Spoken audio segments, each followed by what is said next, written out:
Okay, so solving polynomial equations.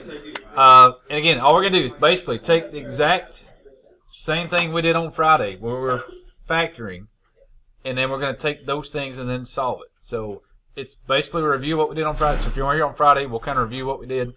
And then we're going to take it that one extra step. And again, same thing as it was on the last test, that you've got to factor it and then solve it. This one basically the same thing, but it's just going to look a little bit different as we're going through these. So.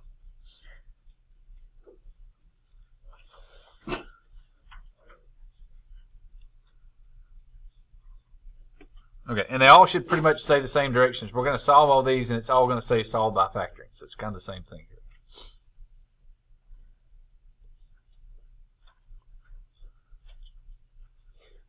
Okay, and pretty much every single time, like we did the solving on the last test, that before, if we're solving by factoring, the first thing is it's got to equal 0. In this case, we're good. You know, it's equal to 0, so we're good from there.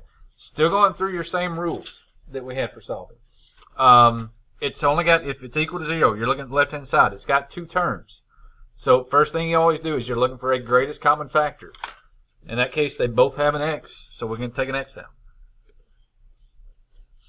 Take one of the x's out here, you got 2 left over. If you take this x out, you've got the 25.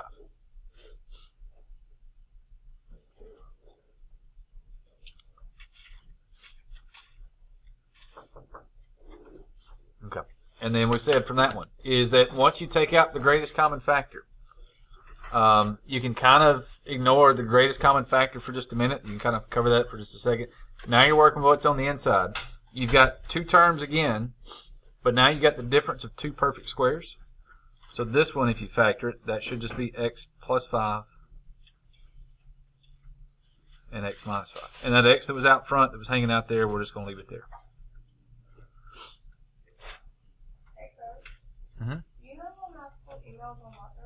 Okay, so Friday, that's where basically we stopped. Friday, we were going to factor it. That would have been our answer that we were going. But again, if you're solving it, you always go that one extra step. Then you take each thing that's here, and you set it equal to 0.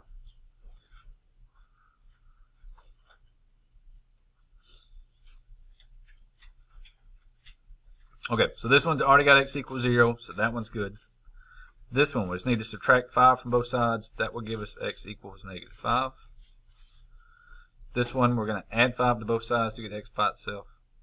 So that means x would equal positive 5.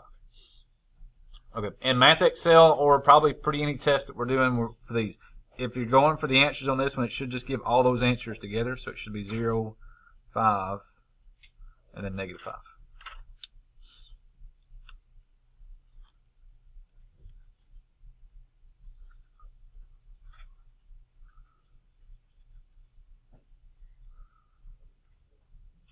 Okay, so whether it's Math Excel, whether it's multiple choice, they should just give you a list of answers where it's all 3 answers put together. And remember, the power that we start with, your highest power, which we said is the degree, if that degree is 3, that's telling you that you're looking for 3 answers. So there's our 1, 2, 3 answers that we're looking for.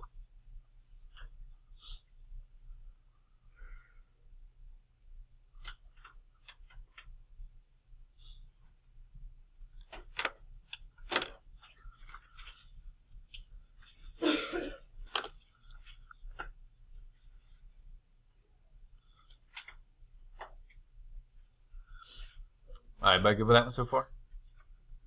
Again, still just practicing on the factoring. Nothing really new at this point, hopefully.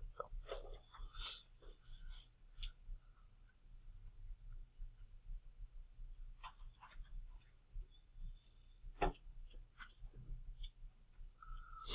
All right, so for example 2, we'll go x to the 4th minus 7x squared plus 12. Okay, and again, this is exactly the same thing. This one is for sure 100% the exact same thing we did on Friday. But again, now we're just going to take that one extra step. That on Friday, we said even if it's x to the 4th, it's still 3 terms, that we're still going to look for the factors of positive 12, where the sum would equal negative 7.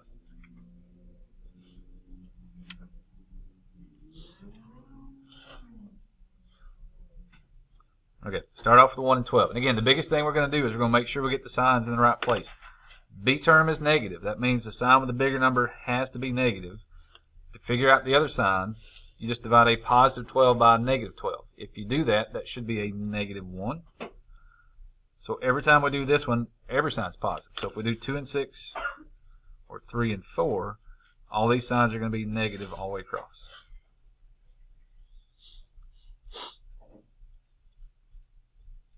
Okay, the pair that's going to get us negative 7 be negative 3 and negative 4.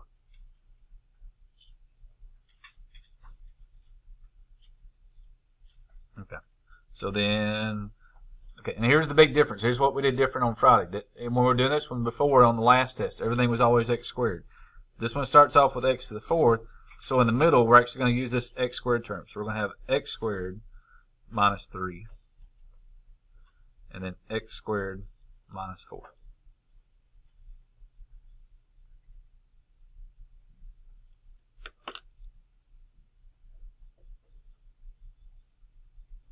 Okay, so we figured out was the negative 3, negative 4, so we're going with that one. And again, the only difference is that on the last time we just used x. For these examples we're doing, if we start with x squared in the middle, you're always going to use whatever this term in the middle, and that's going to go here and here.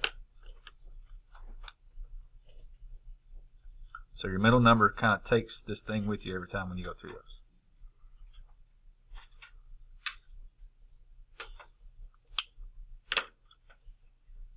Okay, now some people are like, well, what do we do for solving this thing? Well, you're still going to do the solving the exact same way.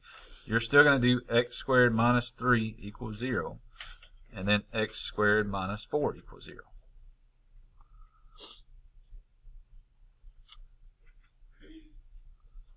You're still going to move this 3 over here, so if it's x squared minus 3, when you move it over, you're going to make it x squared equals positive 3. Because we just add 3 to both sides. Same thing for this one. We'd add 4 to both sides, we get x squared equals 4. Alright, now here's where we got to go with one more step on this one. There's not just x equals 3 and x equals 4. How are we going to get rid of the x squared then? What have we got to do to this thing to get that x squared gone? So we've just got to square root it. There we go. Alright, so in this case, we're going to square root everything. So we're going to square root this and this, square root that and that.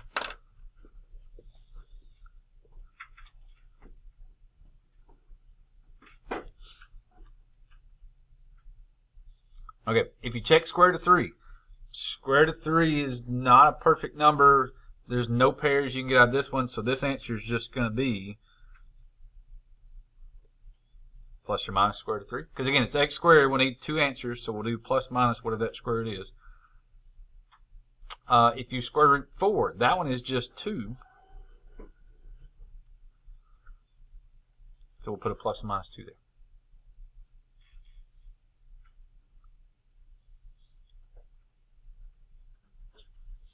Okay, so again, final answer, Math Excel, or multiple choice, or whatever it is that we're looking at when you get to this one, final answer should be that x is going to equal, and again, they should just list all they'll either list them out or they'll use the plus or minus. So we got plus or minus square root of 3, and then plus or minus 2.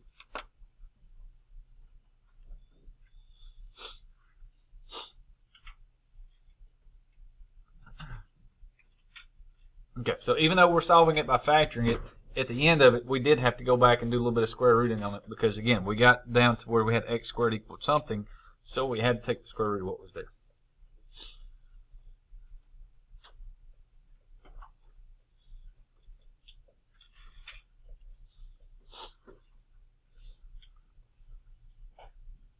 Okay, so again, pretty similar to what we've been doing. We're just tweaking it just a little bit, just adding one little extra piece in there.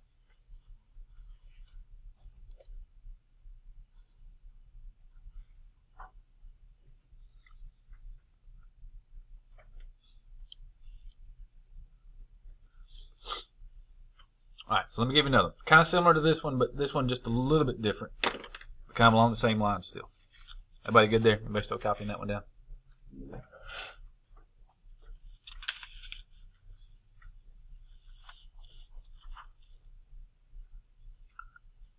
Alright, so for example 3, let's go with x to the 3rd minus 5x squared minus 14x equals 0.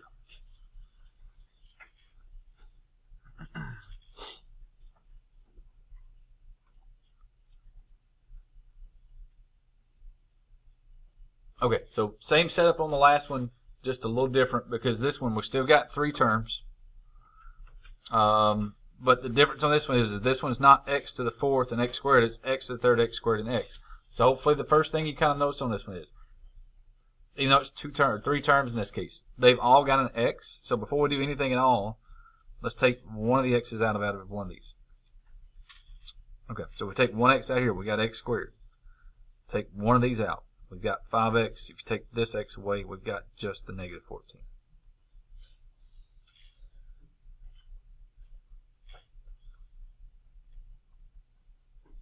Okay, and again, once you've got your greatest common factor, just kind of cover it up for a minute.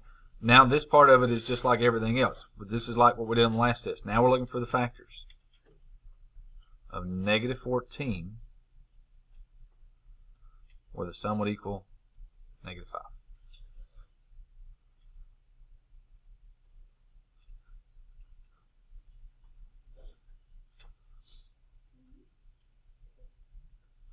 Okay, there's only 2 choices. It's either 1 and 14 or it's 2 and 7. Got to be the 2 and 7. And again, b term is negative, so we know that's got to be negative for the bigger number. If you divide a negative 14 and a negative 14, it makes the other number a positive number. Okay, so to get negative 5, it's got to be plus 2 minus 7. Alright, so we've got the x on the outside. We're going to do an x plus 2 and an x minus 7. Okay, good news on this one is, once we do that, there is no x squared, so we don't have to do any square root property anything. For that one, we're just going to take each one of these 3 things and set each piece equal to 0.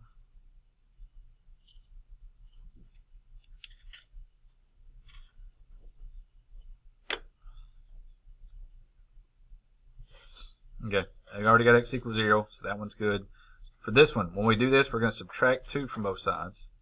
So that answer is going to be negative 2.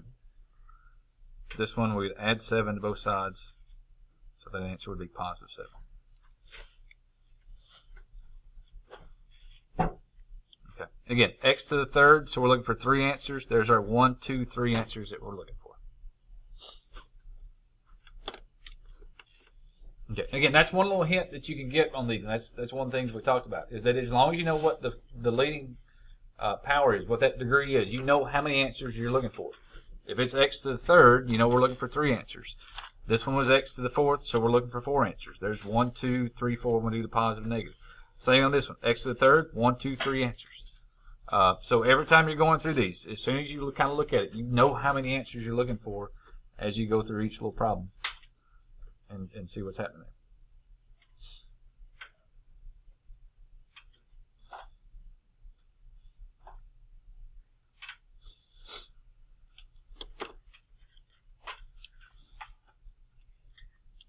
All right, another one kind of like that one, just a little different here. Let's go with x to the 3rd plus 3x squared equals 18x.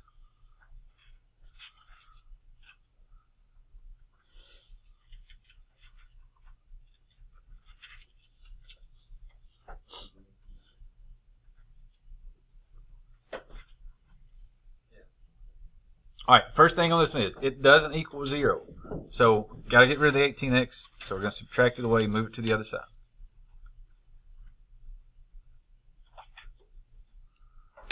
So that'll give us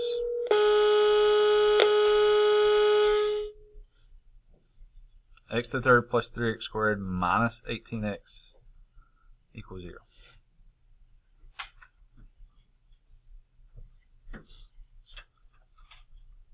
All right, now this one looks really similar to this one up here. Now we've got 3 terms. They've all got an x. Oh, sorry, I went too far. They've all got an x. So let's take out the x first. So that'll give us x squared plus 3x minus 18.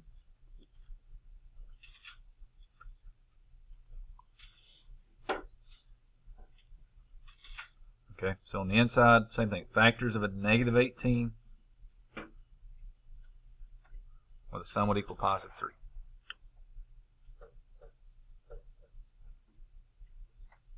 Okay, and again, before you do any of all the other factors, get the signs matched up, because that's where the huge part comes in. B term is positive, so we know the bigger number has to be positive. If you divide a negative 18 and a positive 18, that gives you a negative 1. So when we're doing these, the bigger number will always be positive. The smaller number will always be negative.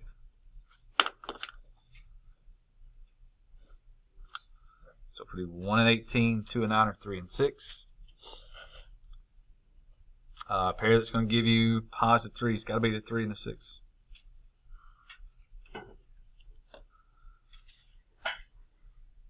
So we got x times x minus 3 and x plus 6.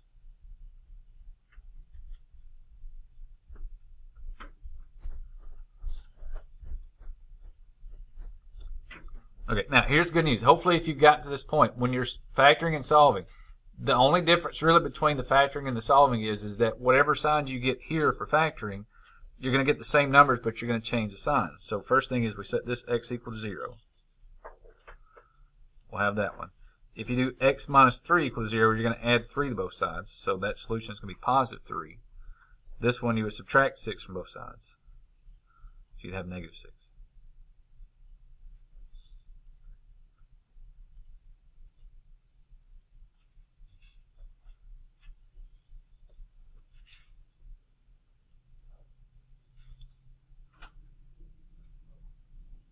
Okay, so again, whatever signs you get when you're factoring it, when you solve it, you're always going to change the signs because you got to get the x by itself, so it's x minus 3.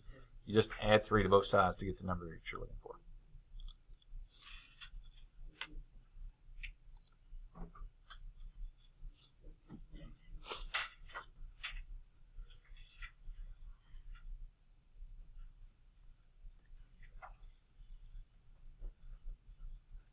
Okay, I got 2 more, and then we're done.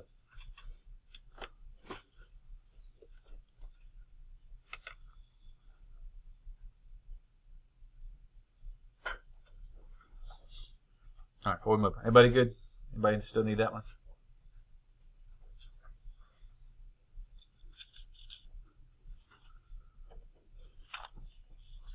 All right, 2 more, and then we'll wrap this thing up.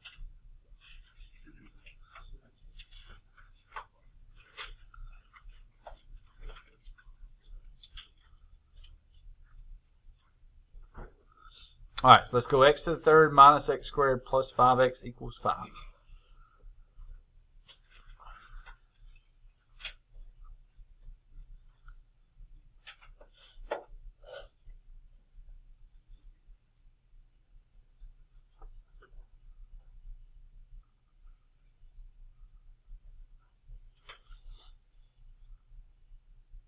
All right, again, doesn't equal 0. So very first thing is, let's subtract that 5 and get it back over to the left-hand side.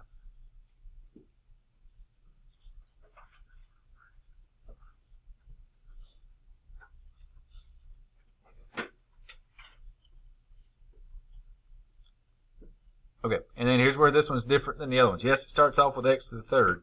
We've got x squared, we've got the 5x, and this is where the other ones would stop. This time we've got this minus 5 on the end. So you cannot take out an x because, yeah, these 3 have an x, but this one doesn't. So there is no greatest common factor. You've got 4 terms. So that's where we get to do our grouping. So we're going to group the first 2 together.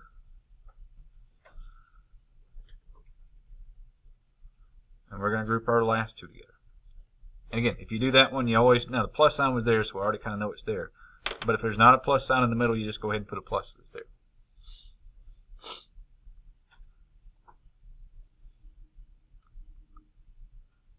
Okay, first 2. You got x to the third and x to the second. So we're needing a GCF out of this one. Both of them have x squared, so we'll take it out. Take 2 x's out. We got 1 left over. If you take these all out, there's nothing but a 1 there just kind of left over as a placeholder.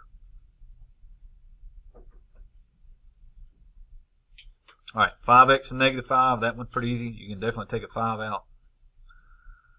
Again, 5 divided by 5, you just got the x left over. If you do 5 divided by 5, Again, that would be a 1, so that's where that's holding in there.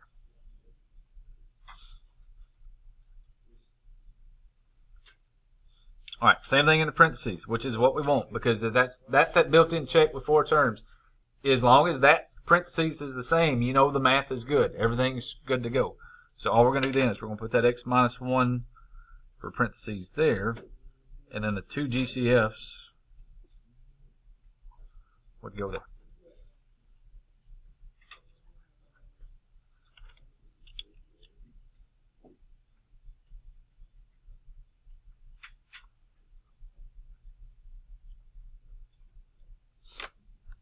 Okay, and then just like everything else, we've got these 2 parentheses now. So we're going to set this parentheses equal to 0. And we'll set that parentheses equal to 0.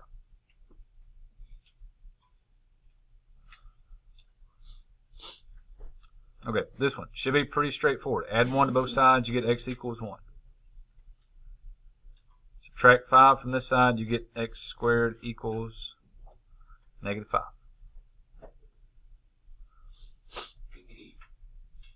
Alright, so this one's good because there's nothing else with it. But again, this one's x squared, right? So what we said earlier is if you've got x squared equals a number, you do need to square root both sides.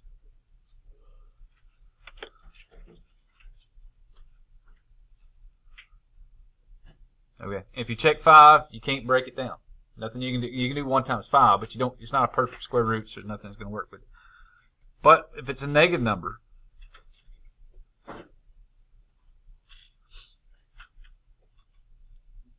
so we got plus or minus, we got the square root. Again, if it's negative, we got to do one more thing, right? If we do a negative number square root it, what we got to throw in there? Got to go throw in the I, right? Okay. Oh, you did? Okay, so where you've got this one is if that's a negative number, you got to put an I in there somewhere, whether you put it in front or if you put it in the back. Just make sure it's not in the square root. And you've also got this one here. So that would be the 3 answers that we're looking for.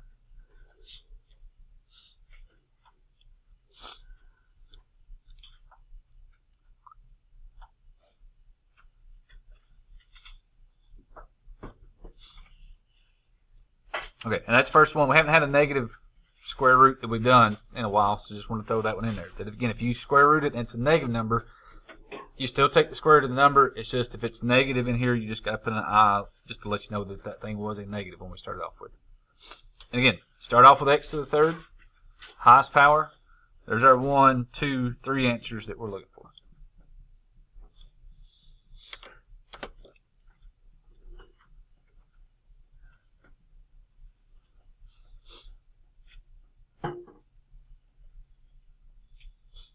All right, last one of the day.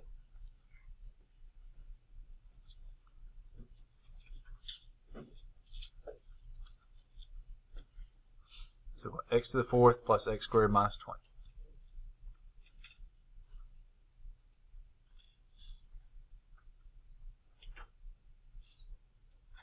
Okay, 3 terms. No common denominator. There's no greatest common factor on these because you got x to the 4th, x squared, and a 20. So for this one, it's just straight factoring. So it's the factors of negative 20. And we're looking for the pair where the sum is going to equal, that'd basically be a positive 1 that's there. Because again, that is an understood 1 that's here, so that's the 1 that we're looking for.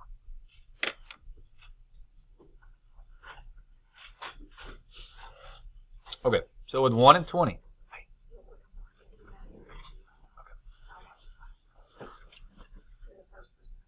Okay, so again, B term is positive. So that's going to go there. If we divide a negative 20 and a positive 20, it's going to make the other number out to be a negative. So if we go through a list of numbers, not as many as we think.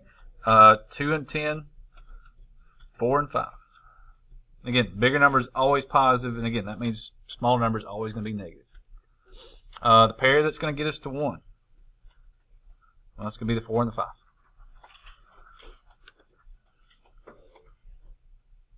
Alright, so we're going to do x squared minus 4, x squared plus 5.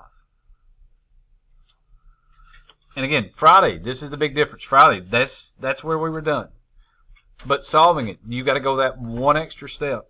And now we're going to set this equal to 0. And we'll set that equal to 0.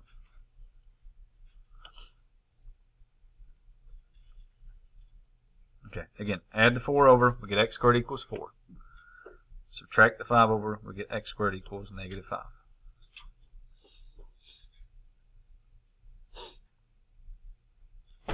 Okay, and again, because it's x squared, got to square root it.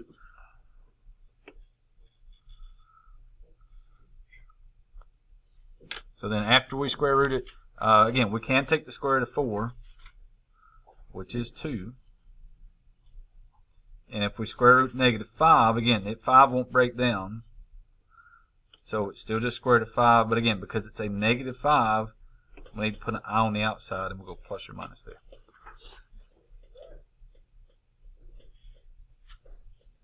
So if it's a negative, it gets an I? Every time. There you go. So if it's ever x squared equals a negative, it's always got to have I in the answer every time.